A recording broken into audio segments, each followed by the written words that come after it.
Igitondo cyiza kuri mwese aho muherereye mwe muri mu masaha y'igitondo ndetse tunifuriza abari mu masaha y'ijoro bari mu bihugu byo hanze ibihe byiza n'ijoro ryiza no gukomeza kugubwa neza. Murakaza neza hano kuri Kabara TV1 urubuga rwanyu rubagezaho amakuru y'ukuri. Turi mu gitondo cyo kuri wa gatandatu tariki 29 z'ukwezi kwa 11 2025 muri studio rero za Kabara TV1 je muri kumwe nitwa Nkomezi James, tukaba tubagezaho amakuru y'ibera mu gihugu cyacu cya Kongo ndetse no hirya no hino mu karere, ariko cyane cyane uyu munsi tukaba turi bwibande ku gihugu cyacu cya Kongo gikomeje kugira ibibazo by'intambara mu burasirazuba bw'ico gihugu.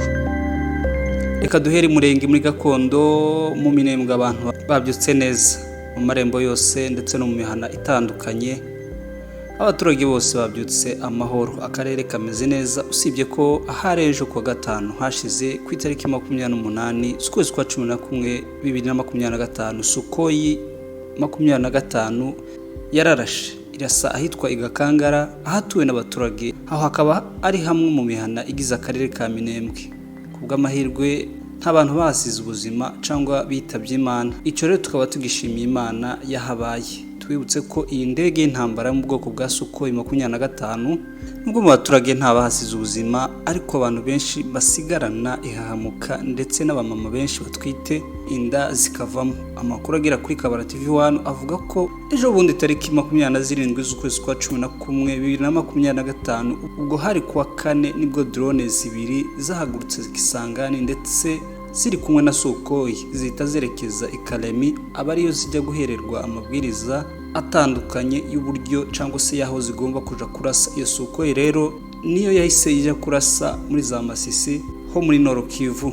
Amakuru rero akavuga ko Sukoyi yarashe mu Minembwe harejo hashize kwa gatanu ahitwa Igakangara, yaje ihagurutse ikisangane ndetse iri kumwe na drone bishoreranye.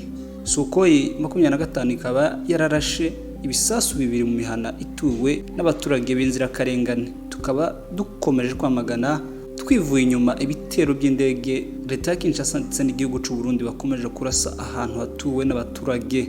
Twibutse ko ibi bitero bya Sukoyi 25 hamwe na za drone bigabwe inshuro nyinshi mu bice bya Gakangara, Rwitsankuku, Mikenke, Kiziba ndetse n'ahandi, gusa byose bikarangira ntacyo bagezeho. Tukiraho mu karere k'imisozi miremire ya teritwari ya Fizi aho ni muri Minembwe, amarembo yose nubwo umutekano wifashe neza, ariko kandi umwanzi akaba akomeje kwisuganya ngo gabe ibitero, dore ko aduye akomeje kugenda agaragara hamwe na hamwe ndetse n'andi makuru akagenda amenyekana imigambi iri gucirwa n'ingabo z'igihugu cy'u Burundi, FDLR, FARDC, Wazalendo mu bice bitandukanye cyangwa se amarembo akikije Minembwe. Gusa MRDP twirwaneho hamwe n'intare za Sarambwe kuri ubu umutekano waho bacunze ukaba ari wose kandi bakaba bari maso. Reka twerekeze muri teritwari ya Mwenga. Amakuru ava ku mirongo y'urugamba aremeza ko ingabo za AFC M23 zikomeje kugera ku ntsinzi nsha nyuma yo kwigarurira uduce dukomeye turebana n'imijyi ya Mwenga na Kamituga, bityo zikaba zimeze nk'izaciyemo kabiri iyi mijyi ibiri y'ingenzi mu ntara ya Kivu y'Amajyepfo. Amakuru agera kuri Kabara TV1 ahamya ko ejo kwa gatanu tariki 28 z'ukwezi kwa 11 2025 zimwe mu ngabo za AFC M23 zasatiriye kandi zinagera mu gace ka Kashaka gaherereye hagati ya Mwenga na Kamituga. Ni agace kazwi ko gafite umwanya wihariye ku muhanda mugari uhuza iyi mijyi yombi, kuko gaciyemo bitakugora kugera Mwenga centre cyangwa mu bice bitandukanye bya Kamituga.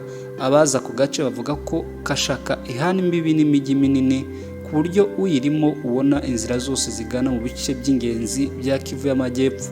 Kwigarurira ako gace rero bivugwa ko byafunguriye AFC inzira yo gukomeza kugana imbere mu rugamba rwo kurwanya ingabo za leta n'abafatanyabikorwa bazo.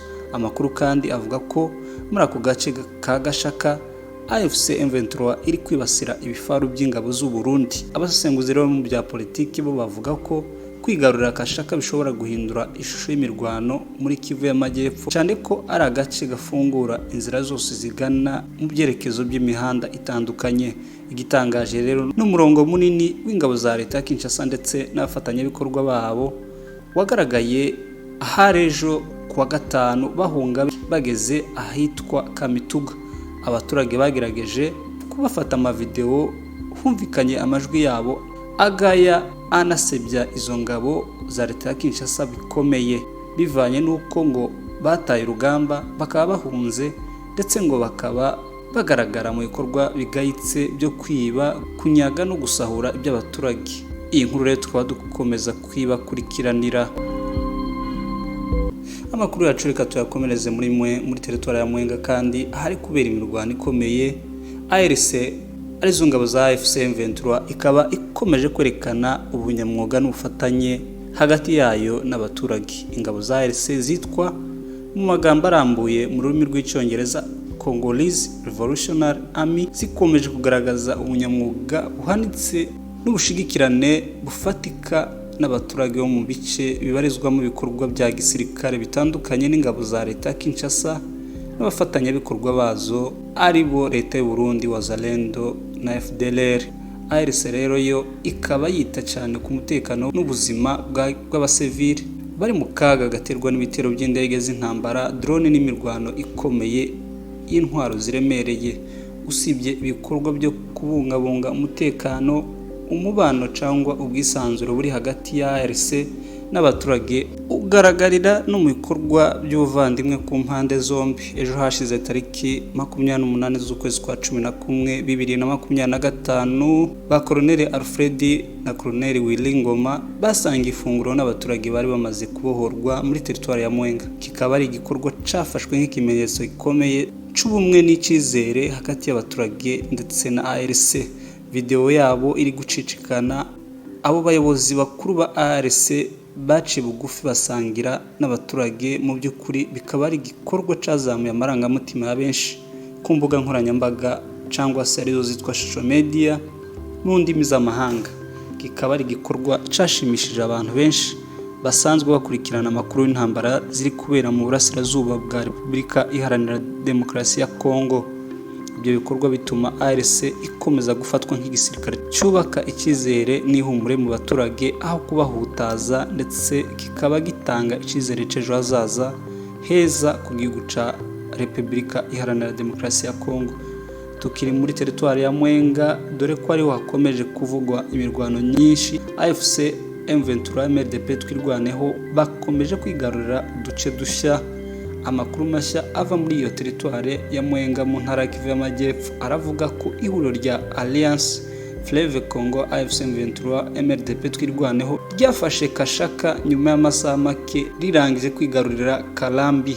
Agace ka Kashaka kari mu ntera iri hagati ya kilometero 5 uvuye muri Mwenga centre. Ibi bitero bishya biri gukorwa mu buryo bwihuse kandi butunguranye, bikomeje kwerekana ko ingabo za AFC M23 MRDP twirwaneho bari kongera umuvuduko mu bikorwa bya gisirikare muri Kivu y'Amajyepfo. Kwigarura rero utu duce twibanze twa Kalambi na Kashaka bishobora gufungura inzira yo kwigarura Mwenga centre ndetse no gusatira Kamituga, umujyi ukomeye usanzwe uzwiho ubucuruzi n'ubucukuzi bw'amabuye y'agaciro muri kariya karere. Abasesenguzi mu by'umutekano bavuga ko gufatwa kwa Kashaka na Kalambi bishobora kugira ingaruka zikomeye ku mihahirane n'imihanda y'ingenzi ihuza Mwenga Kamituga. Ishobora gufungwa mu gihe ibikorwa bya gisirikare cyangwa by'intambara byakomeza kwiyongera. Ibi byatuma ubucuruzi buhagarara. Gusa abandi bahamya ko ntaho AFC M23 MRDP twirwaneho babohoye ngo babangamire ibikorwa by'ubucuruzi cyangwa imirimo isanzwe ya buri munsi. Harandi makuru yuko AFC M23 MRDP twirwaneho ishobora guhindura icyerekezo ikagana mu bice bya Fizi. Ubwayo ikaba ari teritwari ifite agaciro gakomeye mu rwego rwa politike n'igisirikare, bityo bikaba byongera urujijo ku cyerekezo nyacyo cy'iyi mikoranire y'ihuriro ry'ingabo za AFC M23 na twirwaneho. Mu gihe imirwano ikomeje kwegera Mwenga centre, ibikorwa by'imyiteguro y'ingabo za leta n'iza MONUSCO biravugwaho guhura n'ingorane kubera umuvuduko w'intambara. Hari impungenge z'uko ibifaro biri mu mujyi wa Mwenga bishobora kudahungishwa hakiri kare bitewe n'uko imirongo y'intambara iri gukomeza kubegera kandi ku muvuduko udasanzwe. Abaturage bo mu bice byegeranye na Mwenga na Kamituga baravuga ko bahangayikishijwe n'uko inzira zose zishobora gufungwa. bikabasigira uburyo buke bwo guhunga cyangwa se kubona ubufasha bwihutirwa. Bamwe bavuga ko barimo gutangira kwimuka mu buryo bwihuse bitewe n'ubwoba, mu gihe abandi basaba inzego mpuzamahanga n'iza leta gushaka inzira yo gushyiraho koridori y'umutekano yo gukiza ubuzima bw'abasivile. Amakuru aracyakomeza gukusanywa mu gihe imirwano ikomeje kwiyongera mu bice byinshi bya Mwenga. Iyi nkuru rero tukaba tuyikesha Minembwe Capital News. Tukiri Mwenga, indege yo mu bwoko bwa Sukhoi ya FARDC aharejo rero yahanuwe n'ingabo za ARC AFC M23 nyuma rero yaho yarivuye kugaba igitero mu Minembwe. Amakuru rero agira kuri Kabara TV 1 aravuga ko indege ya gisirikare mu bwoko bwa Sukhoi 25 yahanuwe mu masaha make ashize, ubwo naharejo kuwa gatanu mu gace ka Mwenga mu ntara ya Kivu y'Amajyepfo. Iyi ndege bivugwa ko yarasiwe mu kirere n'ingabo za ARC M23 mu gihe ngo zari mu bikorwa byo gusubiza ibitero by'indege byakunze kwibasira abaturage batuye mu misozi ya Minembwe. Mu gihe rero yari turutse mu bikorwa byo kwibasira abaturage batuye mu misozi miremire ya Minembwe, ubutumwa bwatanzwe bwemeza ko iyi ndege yari imaze umwanya muto ikoze igitero cyo kubomba mu bice bituwe n'abaturage b'abasivili b'Abanyamulenge mu karere ka Minembwe mbere yuko ihanurwa muri ibyo bitero birimo ukaza umurego muri iyi minsi muri teritwari ya Mwenga. Amafoto yasakajwe ku mbuga nkoranyambaga agaragaza ibisigisigi cyangwa bimwe mu bice by'indege byaguye mu ishyamba bitwitse cyane ku gice cy'imbere. Amakuru rero aremeza ko ubwo yari komeje umugambi wayo wo gutera amakompora ku bice biri kugenzurwa na ARC MRDP twirwaneho muri Mwenga, bahise bayihanura. Kugeza ubu ntiharatangazwa umubare w'abari bari muri iyo ndege cyangwa icyemezo cya leta ya Kinshasa ku byihanurwa by'iyi ndege. Iyi nkuru iracakurikiranwa mu gihe amakuru mashya akomeza gutangwa n'inzego zitandukanye ziri hafi y'ahabereye ihanurwa ry'iyi ndege yo mu bwoko bwa Sukhoi 25. Mugire umunsi mwiza, mwari kumwe na Nkomezi James. Iyi ni Kabara TV 1, tubasaba gukomeza gukora subscribe kugira ngo tujye turushaho gukomeza kubana amakuru tubategurira.